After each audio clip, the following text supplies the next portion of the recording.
Today is Sophia's birthday. Instead of celebrating over cake and ice cream, with a backyard filled with friends, Sophia is preparing to toil under the sun for many hours, harvesting fruits and vegetables.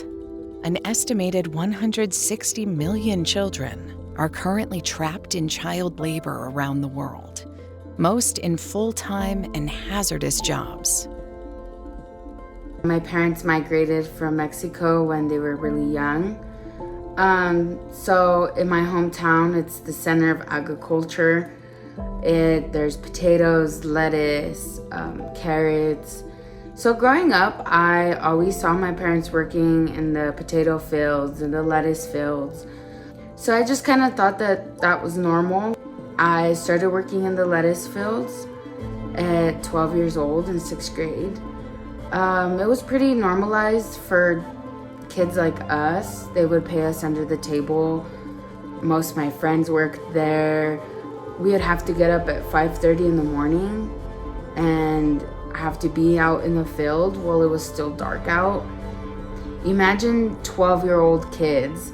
The whole crew was 12-year-old kids walking down these fields for hours in the cold, in the dark. It felt like no one really cared who we were. They just wanted us there to do the job. That's where I kind of figured out what I wanted to do with my life.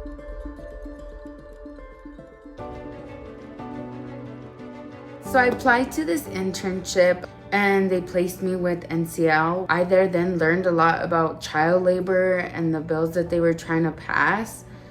And I was really unaware of all these bills, of the advocacy that they're doing, or how child labor looked to other people, just because it was so normalized in my culture, that I thought it was normal. And then I came to realize that it's not normal. The National Consumers League is one of the really few national groups that is fully engaged in the effort to protect child workers. There are a lot of groups that are protecting adult workers, but NCL has really gone to great lengths to form a child labor coalition with 35 great members, and leverage the resources of those members, bring them all together to work collectively. A lot of the kids that we're advocating for don't really have a political voice. And so we feel like, we're providing that for them. The National Consumers League has always been a champion of the workers on the lowest end of the financial ladder. And our job is to keep being the thorn in the side of those in a position to provide that information and ensure that consumers are getting the kinds of protections that they're entitled to under law. The fuel efficiency of vehicles. Now we know when we buy a vehicle that car is going to get you 25 miles per gallon or 40 miles per gallon. You also know how the car was tested in a crash test, so you know how safe the vehicle is. You can also read a label on any food product. Every day there are consumer issues that come to our attention, and some rise to the level of this is outrageous and it needs to be stopped. I would put junk fees in that category, certainly, and the cost of prescription drugs, with the distortions in the prescription drug market in general.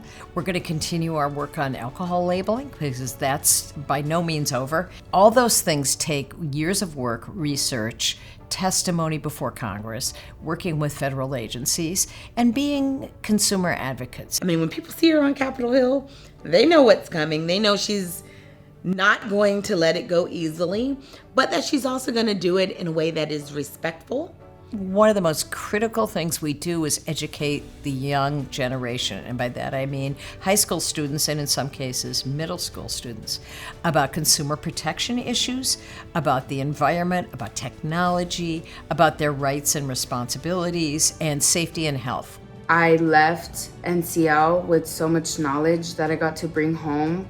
I wouldn't have these contacts, I wouldn't have this knowledge or this confidence to want to do something for farm workers and farm worker children. It takes a village to do this work, and we have a terrific board of directors, which is behind us 1,000% in all of these battles. So, we're ready for the next fight, and you can count on us to be in the front lines.